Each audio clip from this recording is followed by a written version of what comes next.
Hey, hello guys, welcome to the NR live stream. Today, Mr. Shovik is giving his presentation. He is from Chemistry Department, BITS Pilana Hyderabad campus. Thank you, Shovik. Thank you for giving your presentation. Thank you so much. Please continue your presentation, Shovik. Thank you. Okay, thank you. So, good evening, everybody. Today, I'll be discussing about one topic, this crystallochromism and dual state emission. And what I have found in my work that based on only one methyl substituent, the entire story is revolved. And that's why I have kept this title, Methyl Group Directed Crystallochromism and Dual State Emission and their real world application in security writing. So basically, I work in Dr. MC's research group, Dr. Manav Chakraborty, and recently we have developed these crystallochromic properties with our molecules, and we have done some real world application. Actually, we have tried to do so, and those things I'll be sharing with you people. So first, I want to say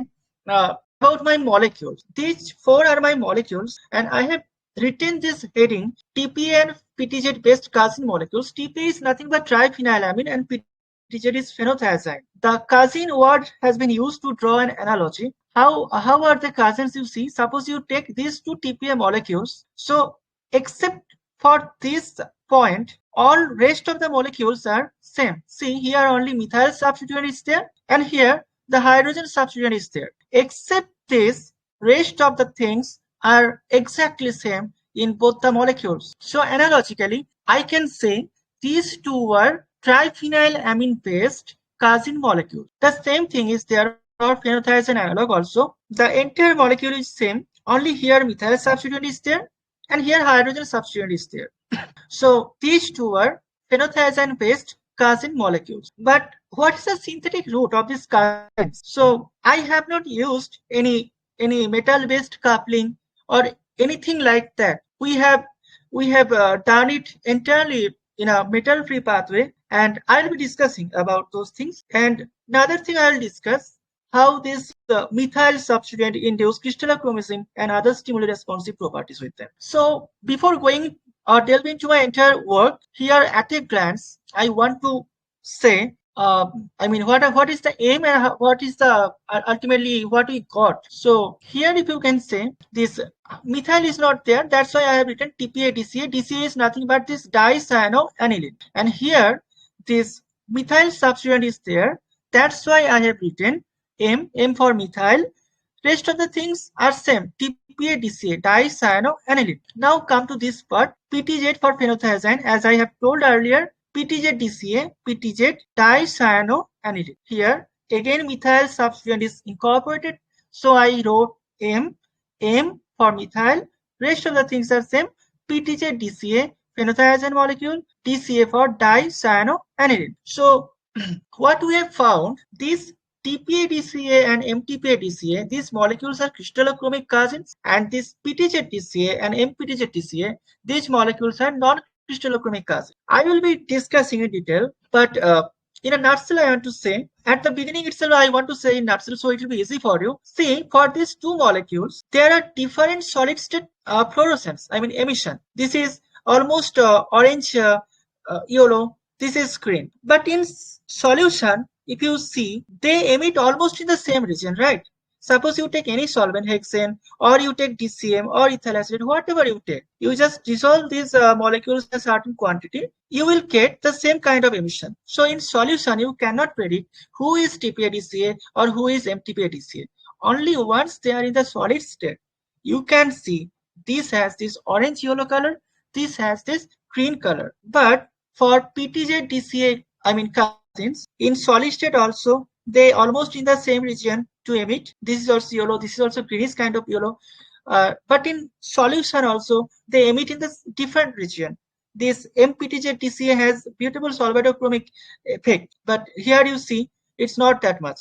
So this is the phenomena called as the crystallochromism, where you will be taking two molecules, they will emit differently at solid state, but in solution you cannot understand who is which molecule. Now, whenever they are emitting differently or in different region in solid state, they must have or they should have different kind of stimuli responsive properties also. Now, what is stimuli responsive properties? Suppose you heat the sample, if it changes the color just by heating, then it will be thermochromic. If you grind the sample and if it changes the color, then it will be mechanochromic.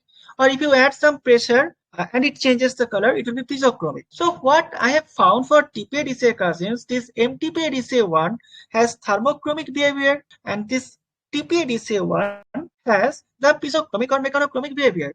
So you see, in solid state, they have different kind of stimuli responsiveness also. But these things is not here for PTZ cousins. In solid state also you see, none of them is thermochromic. Right? Here one was thermochromic, but here none of them is thermochromic. Both of them are very slightly mechanochromic. So compared to this part, these phenothiazine cousins have nothing to offer. Some interesting, nothing to offer. But this TPA cousins have so many interesting things to offer. So now we discuss about those things. First, I will be starting from the synthetic part. So what was our strategy to synthesize the cousin molecules? We took the aldehyde. Suppose you take TPA aldehyde, then you will be getting TPA cousins. You take the phenothiazine aldehyde, you will get the phenothiazine cousin. See, suppose from this aldehyde, I took triethylamine base. Again, I took potassium tert-butoxide or sodium hydroxide base. See, the interesting thing is there, malononitrile and the reaction medium, aqueous ethanoic solution, everything is same.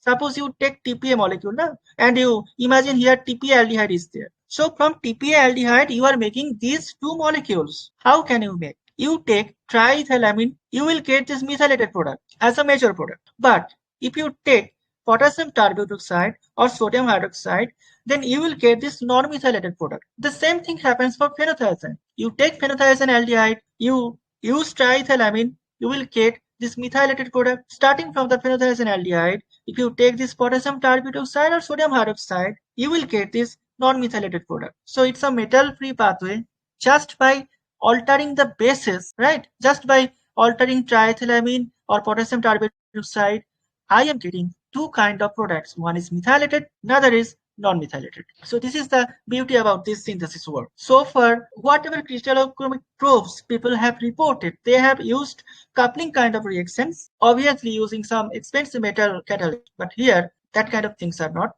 necessary. I have optimized the reactions. I have done a lot of optimizations, but the important optimizations have been kept here. See, what I have found, this reaction is extremely substrate dependent reactions. Means if you take TPA moiety, you have to optimize separately. If you take phenothiazine moiety, you have to optimize separately. And I have done so. So what I have noticed for TPA moiety, if you take triethylamine as a base, I am getting this methylated product 45% and non-methylated product 12%. I go back, this methylated product 45%, this non-methylated product 12%. Again, if you take NaOH, now I am getting almost near about yields, like methylated 1 42, non-methylated 52. Same thing for tert-butoxide. Also, not same thing. Here, little bit more selectivity is there. Methylated 1 is 18, but the major product now is the non-methyl. That's why I have written here. If you take this potassium tert-butoxide, this will be the major product. If you take triethylamine, this will be the major product. But for phenothiazine, what I have seen, the selectivity is more prominent with triethylamine. Here, 12% non-methylated product was formed, but here, trace means below 10%, right? So trace amount of product will be formed. 63% this methylated product you will get. This methylated product using triethylamine starting from the phenothiazine aldehyde. Next, with NaOH, sodium hydroxide, I am getting 62% of non-methylated product. So see, now the methylated product is not the major product. Once you use sodium hydroxide, now the non-methylated product is the major product, means this product. Again, potassium tert-butoxide has same result. Although yield is less, but it is going to the non-methylated path. But if I take again for this phenothiazine moiety, and if I continue the reaction to 1.5, I mean 1.5 an hour, then another thing I noticed, with 1 hour I am getting trace amount of non-methylated product. But if I continue more, so suppose 1.5 an hour, then I am getting 20% non-methylated product also. Why this happens, I will say in some next slide.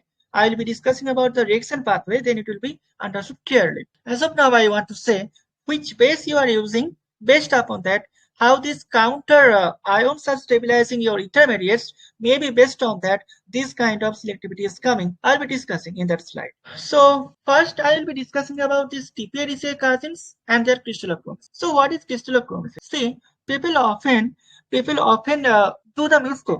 They think that polymorphism and crystallochromism are the same things. But in polymorphism, what happens, the entire molecule is same. One single molecule may have some different kind of crystal arrangement. One single molecule may have different unit cells, and for that different packings, and for the different crystals it may give. And different crystals may have different emission, fluorescence emission. That is called polymorphism. But crystallochromism is entirely different. To establish crystallochromism, you need at least two molecules, means one pair of molecules. Those two molecules will be almost same except one little change. As I have done in my case, one has the methyl substituent, another has that hydrogen substituent. This little variation will make the magic.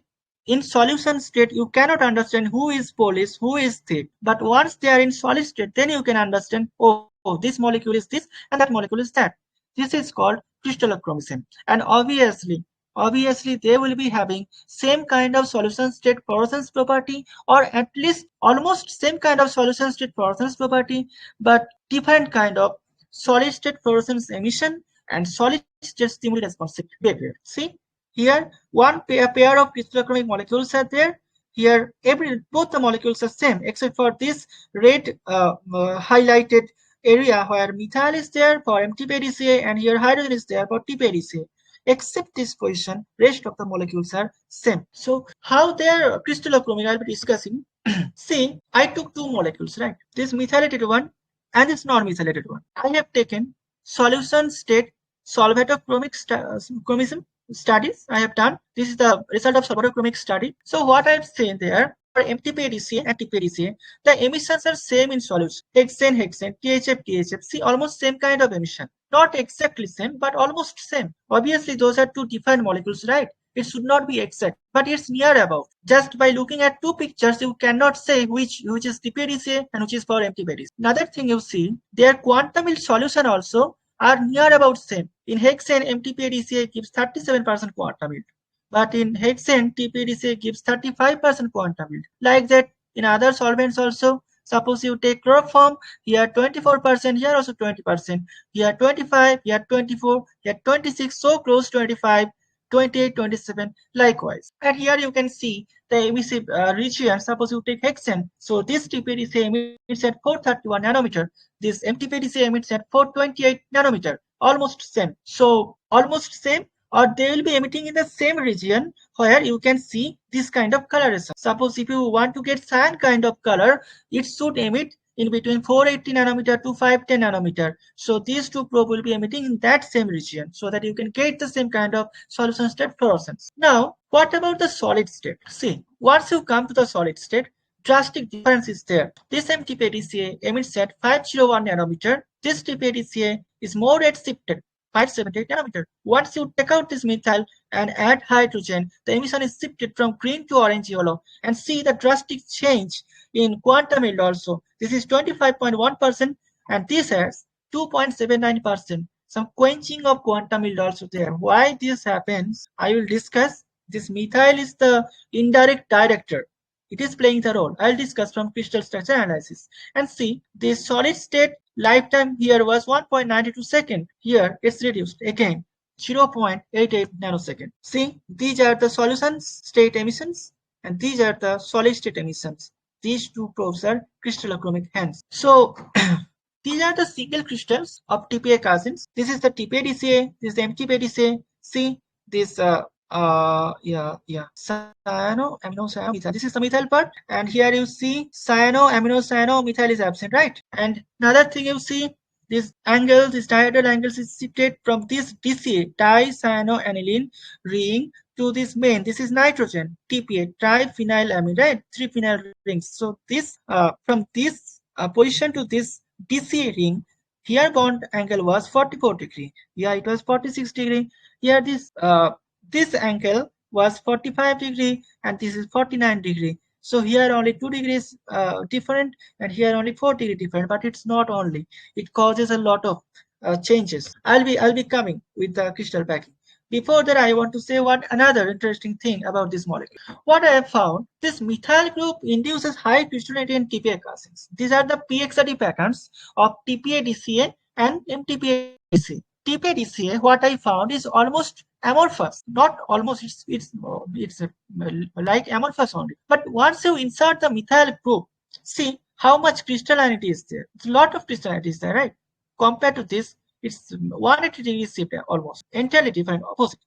And what I found, this molecule is easy to get crystallized. This molecule is very hard to get crystallized. To ensure crystallochromic property, I needed to analyze both the crystals. That's why I was hankering after its molecular structure, crystal structure. And ultimately, I could get only 2 crystals. Out of those 2 crystals, 1 crystal did not diffract, another got diffracted, and I was lucky to get its structure. I will share with you in later slides. So this is my observation on interaction with the methyl. This crystallinity is increased drastically.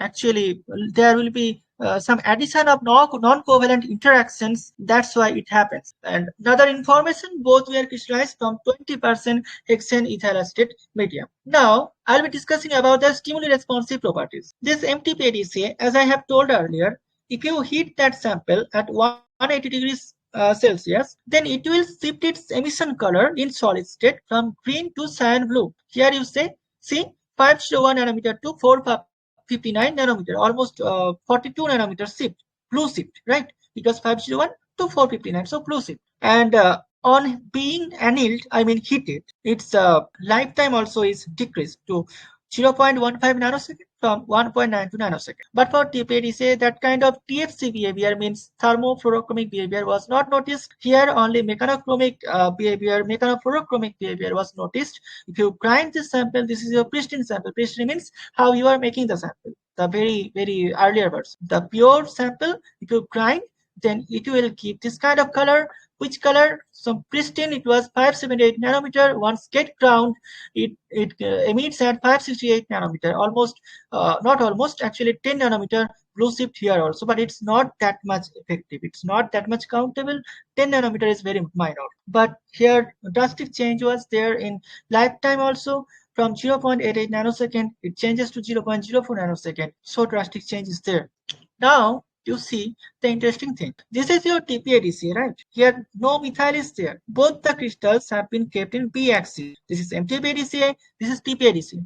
In TPA-DCA, you see only CH pi and CNH interactions are there. These interactions are non-covalent interactions, and each interaction has the distance 2.808 angstrom and 2.4 angstrom. Once you incorporate the methyl here, now you see so many non-covalent interactions are there. That's why it makes the crystal more harder also. I mean, its melting point is near about 68 or 78, 78 I guess, but its melting point is 2070 Celsius, because N pi interactions are there, CH pi is there, CNH is there, NCC is there, CNHN is there, CNH again is there, and HH, hydrogen non-covalent interactions are also there. That's why this crystallinity is too much high compared to this. This is almost amorphous. I really struggle to get the crystal structure of this amorphous molecule or almost amorphous molecule. But once the methyl is incorporated, it's so easy to get the crystal, and it has a lot of non-bonding crystal interactions, so that it has entirely different kind of stimuli responsiveness. Then why this molecule has the thermofluorochromic behavior? Maybe when you are heating, there might be or must be some changes in the non-covalent interactions. Those changes will shift the crystal packing to some extent, and once the crystal packing, hence the crystal non-bonding interactions, are shifted or changed, definitely its emission also will be changed. And when you are grinding this sample, it has only 2 kind of non-bonding interactions, right? So it gives rise to almost amorphous to amorphous kind of changes That's a little piece of chromism is there that I will be discussing in my next slide. Before that, another interesting I want to say about this, another interesting thing about this MTP-DCA I want to share with you. This is the slip stack model of MTP-DCA. This model can explain the thermofluorochromic behavior of this MTP-DCA. This side is the A-axis, this is the B-axis direction, and this is C-axis. Now you see, these are the single molecules in an entire crystal lattice, and see their arrangement. Here two kind of molecules are there. Here, like steps, you see, they are not in the single line. Like steps, you are going from first floor to ground floor like steps. It's coming right? This is called slip stack model. If you count this molecule and this molecule, see these steps kind of things are at 24.8 degree angle, right? So once you hit the sample, this alignment goes off. That's why different kind of packing might be generated there, and that keeps the new kind of emission. Another interesting thing you see here, between two steps 4.27 angstrom distance is there. Here 3.41, here only 0.86, means these distances are uniform. When there is no uniformity, it means this defect is there, much more there. Once defect is there, it will be easy to get this kind of stimuli responsive properties in so many cases. Now you see the PXRD patterns of this MTP-DCA. I told you highly crystalline. Once you hit different kind of PXRD patterns generate, but our thermofluorochromic properties is reversible. If you add some DCM to this solvent, if you add some DCM to the heated sample and dry it out, then again same kind of PXRD pattern what was there initially, I mean in the pristine state, it will be coming back. But here also a lot of crystallinity is there, right? So which kind of transition it is? Transformation it is. This is SC-SC transformation, means single crystal to single crystal transformation. But for this non-methylated TPA compound, here amorphous to amorphous transformation is there. This is the pristine state, this is the ground state. Then again, if you add some DCM and dry out the sample, it will give this kind of PXRD pattern. So here amorphous to amorphous transition is there. So two cousins here, single crystal to single crystal transformation is there for the thermofluorochromism. Here amorphous to amorphous transformation is there for mechanophluorochromism. I took the DSC and DTA data of MTP-DCA thermochromic crystal. So from DTA, its melting point is very clear, but I got surprised in DSC where it's not so clear, although there is one hump, and this is the phase transition hump that was observed in DSC. Why it is in near 160 degrees Celsius? Because I am heating at 180 degree, so it should come at 180 degree, right? Why it is in 160 degree? I have noticed from 155 degrees Celsius itself, this fluorescence switching starts, but it is not it is reversible. Once you stop to heat, automatically it will be back to green, but once it is reached 180 degrees Celsius, then only this fluorescence emission change persists there. Even if you stop to heat, it will persist there. But what about the phenothiazine cousin? The way I have treated, the way we have made these two cousins, same thing, phenothiazine cousins. What about them? See, one thing is there common. Once you insert methyl substituent for these two cousins also, from non-methylated to methylated, crystallinity increases a lot. But here, this methyl cannot play as a hero. There it was a hero or heroine, whatever you say. Here it is not a hero or heroine. It cannot play any extra role. See, in solution, they have different emission. In solid, they have different emission. So it's not at all a surprising property. It's very common. It is very common, and it's not a non-crystallochromic cousin pair. So far, I guess, if I am not wrong, 4 to 5 papers are there on crystallochromism, and this is our 5th or 6th work in the whole world. So far, if I am not wrong. In 1989, this work got started. Today is 2022. Still, only 4 or 5 papers are reported so far on this crystallochromism topic. That much rare it is. See, I could not generate the crystal structure as I did not get the crystal of PTZ-DCA, non-methylated PTZ-DCA, but I got crystal structure of PTZ-DCA. As I have told you, this is extremely crystalline upon incorporation of methyl. So I got the crystal, and it is a twin crystal with the herringbone kind of arrangement, and 19 non-covalent interactions are there. I have kept some of them. NN, CH5, CNH, NCN, HH, SH, everything is there, but ultimately of no use. These are not crystallochromic pairs. See, stimuli responsive properties are also not that much attractive. Here only 5 nanometer shift, that is not at all a shift actually, we cannot say. Here 9 nanometer shift, quantum yields are also very less.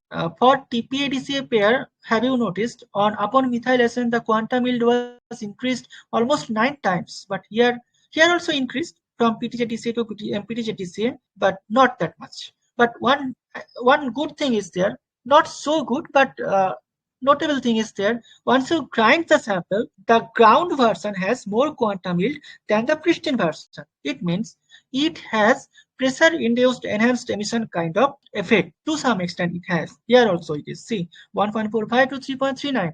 It has little bit pressure-induced enhanced emission kind of property. What is that? If you take one sample, if you grind it, maybe its emission is not shifting, but its quantum yield is becoming high or higher compared to its previous state.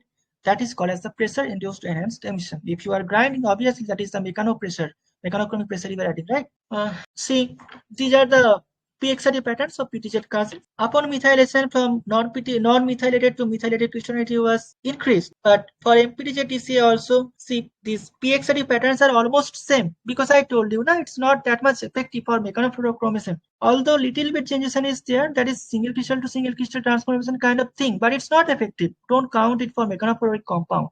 Here also don't count it for mechanofluorochromic compound, but little bit enhancement in quantum yield was there, maybe due to the single crystal to single crystal transformation. Some more favorable position it got. That's why this non-radiative channel got more valuable. This fluorescence increased as the radiative channel maybe got more valuable for this position. And here amorphous to amorphous changes was there. Here also little increment in the emission was there. So once again, in a nutshell, my work here, see, we started for the same starting material, different bases, different compounds. Analogically, they are cousins. The methyl incorporated and the non-methyl. TPA cousins have crystallo, thermo, and mechanochromic properties. PTZ cousins have non-crystallochromic, slightly mechanochromic properties. Not that much over this part. This part is really exciting. So now I'll be discussing about the reaction pathways. See, methyl getting pathway. Just a minute, I'll take some water. Yeah, thank you. See, the methyl getting pathway. This is reported actually. This was previously reported, and so far, whatever papers you can see will be following this pathway, or else they are doing multi-component reactions, and for that they are making some substituent where I have used methyl. They are getting some different kind of rings. But what is the pathway to get the non-methyl product that we proposed newly? See, here this nucleophile will attack, same thing, but where from the reaction pathway is shifting, I think from this step. Actually, in both the sides it may attack, but what we have found, if you use some potassium terbidoxide or sodium hydroxide, maybe that cation is giving more stability to this pathway. That's why attacking this position is favorable once you are taking potassium terbidoxide or sodium hydroxide as a base. One thing should be kept in mind, whatever base you take, both the products will be formed, but for triethylamine, the methylated product is the major one. Non-methylated one is trace or minor. But for potassium terbidoxide and sodium hydroxide, the non-methylated product will be the major one and methylated product will be the minor. Like that, again, this attacking, ring closing, again here attacking, this kind of mechanism ultimately will lead you to this non-methylated molecule. We have tried for some real-world applications of this phenomena. What I have done, we have tried for a security writing. You might have heard about security writing with mechanochromic molecules, thermochromic molecules, solid-state acidophorochromic molecules, but so far no endeavor has been given to try for a security writing using these crystallochromic properties, except for this for our work. Most possibly we are the first one to do this kind of application with crystallochromism. This is the MTPA-DCA appended PMMA polymer matrix. In when it gets dried, it emits green. Now you make a solution of TPA-DCA in DCM, and you put the take a wooden pen. The nib of the wooden pen, you dip into the solution of TPA-DCA and write over this matrix. See, this matrix is green, but what you are writing is orange, orange yellow kind of thing. Now, if you sprinkle over, like in saloon, they sprinkle over water on our hair, like that. Like if you sprinkle over DCM over this entire matrix, you see the letters are not that much visible. Again, if you let them to dry, those letters are again starts to be visible. Why? Because in solution they have same kind of fluorescence emission, right? So once you are sprinkling DCM, some solubility will be there, right? So those letters, I mean, you cannot see that much properly. Once again it gets dried, in solid state they have different emissions, so those letters are again coming. This is the funda about security writing with the help of crystallochromosome. With the here we have tried MTPA-DCA, this methylated TPA-DCA molecule. With TPA-DCA molecule also we can make some good thing. We have noticed it has dual state emission. In solid state it is orange yellow, and in solution take DCM it is green. So I took PMMA appended TPA-DCA polymer matrix. Then I took one wooden nib and I dipped into the DCM solution, not solution, only simple DCM solvent, and I tried to write DCM. See, this is green because it is green in DCM. So I wrote DCM, it becomes green. Again, you try for 30 seconds, it will get its real color. So reusable quickly, you can use this as security writing. It's reusable and very quickly evaporating quickly, you can get back. Again, you can use these things. So these are our trial from our side. Our paper got published in this journal. Just I shared with you, and thank you, thank you everybody. This is the link. From here also you can get my presentation. So that's all as of now. Any questions? Can ask to Savik. Any doubt? Hello. Karan, are you asking any question? I think there is little very not that much. You please raise your voice. I think then I can hear you. Yes, yes. Thank you. Yeah, of course. We have done it with the standard reference of quinine sulfate solution using H2SO4 as it is. Very common path. So all the solutions, yes, you are right. I should have mentioned it.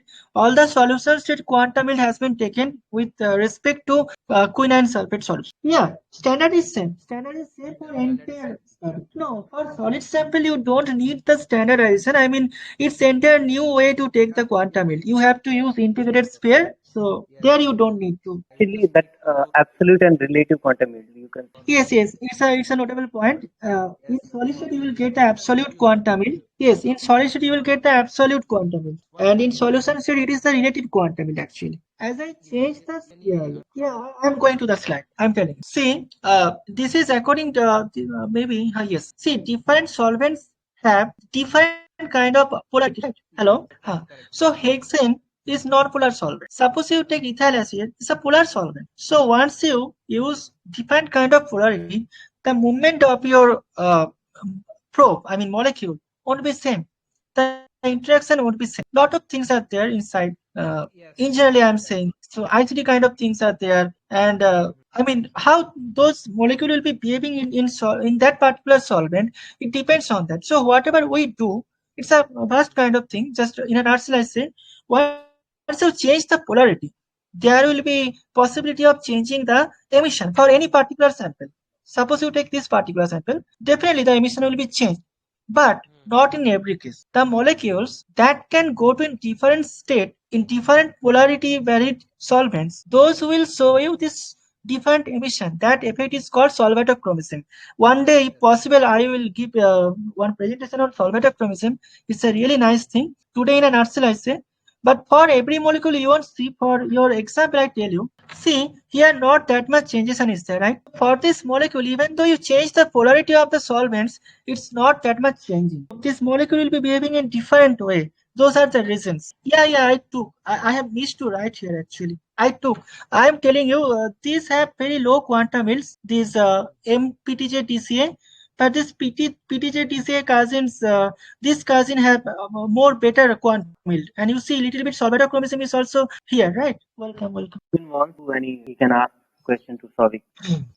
Savik, I have a couple of questions regarding your mechanism part actually. So please go to that slide actually. Means I think you have done any control experiment for that, for proposing this mechanism. Controlled experiment, I mean reaction kinetics I could not study. No, But that this is is the fine. But the control experiment, like, means if I took only some equivalents of melanonitrile, and that too means what product we should get. actually what I noticed, if I take this, how much equivalent I took? I think 5 equivalent. Or I think if you have that mentioned equivalent, 10 or 5. I uh, think something. if it is 10 also, suppose, Hmm. so particular equivalent I have taken for both the molecules to be formed. So what I have seen, if you take with that much equivalent, then only this yield is good. If I take less, I tried with less equivalent. That time I am not getting that much good yield. And I thought maybe this cyano, here nothing was there. No, this cyano is again reacting, and again it giving this molecule. So that's why I took cyano with more equivalent, because I know cyano is playing the role actually. Okay, and the time wise means how much time it will take to synthesize this molecule from here to here, from On methylated. average, Huh. on average, whether it is methylated or non-methylated, you have to use 1 hour to 2 hours maximum, Okay, maximum. means Because this okay. have lot of scopes. If you give Hmm. lot of time, some side products have been formed. Okay. So because we are not, we are going through a very long pathway. Hmm. It's a very long pathway. Yeah, This actually. melanonite will be reacting again and again. So I have to be precise about my time also. Otherwise, even with 15 minutes to go more, I'm getting some different kind of spots that I'm not interested with. And if I explore like that, I never can finish that. I should not say like that as a researcher, but I had particular aim with these two molecules. So I tried to get what is the best way to get these molecules, and I tried like. Hello. Actually, I just wanted to understand. Can actually with this mechanism means I means what my thought is probably the non-methylated pathway is means what I found is more correct rather than the non-methylated. Sorry, methylated. Because for methylated, I think I have lots of doubt. I don't know. Yeah, they did any kinetic studies or something means how they have proposed for that particular Oh, mechanism. actually, yeah. Non-methylated pathway we have newly proposed, and as you Okay. say, the methyl pathway, this I have written. No, this is already reported, and I have followed this paper for that purpose. As you asked me, I also had doubt here, right? You are Okay. Yeah. saying for this, right? Right? Hmm. Am I right? Hmm. Uh, Hmm. this is more favorable compared to this side attack, right? Hmm. So I was doubtful about that, but I had noticed one thing. They have again cited one JOC paper. In that JOC paper also they have made this kind of mechanism. But one positive thing for that JOC paper, they have done multi-component reaction. And here this fellow, they have done from this aldehyde. They have started with this aldehyde. So they just tried to mimic the mechanism, and they proposed like that. Their paper also got accepted. That's why uh, technically I And should cite them. and It's means already. one thing also I wanted to say that if for non-methylated pathway also, is there any conclusion like LCMS have you taken with that? Because I think for this kind of mechanism, LCMS will help you to monitor the your mechanism. That will be, I think, the good way to do that. I don't Yeah, know that suppose how much it is suppose correct, but in between in between of the reaction you collect reaction mixture and check the LCMS. Then with that's which what that. fragments the Hmm. mass is matched. I have not done so, but I have HRMS for final compounds, and that was well matched. Okay. And that only the doubt I have with that particular means with this mechanism. Anyway, very good presentation. Thank Congratulations. you. I think Any other question? Adi, any question? Any question? No questions here, but it was a really nice presentation. Okay. Thank you.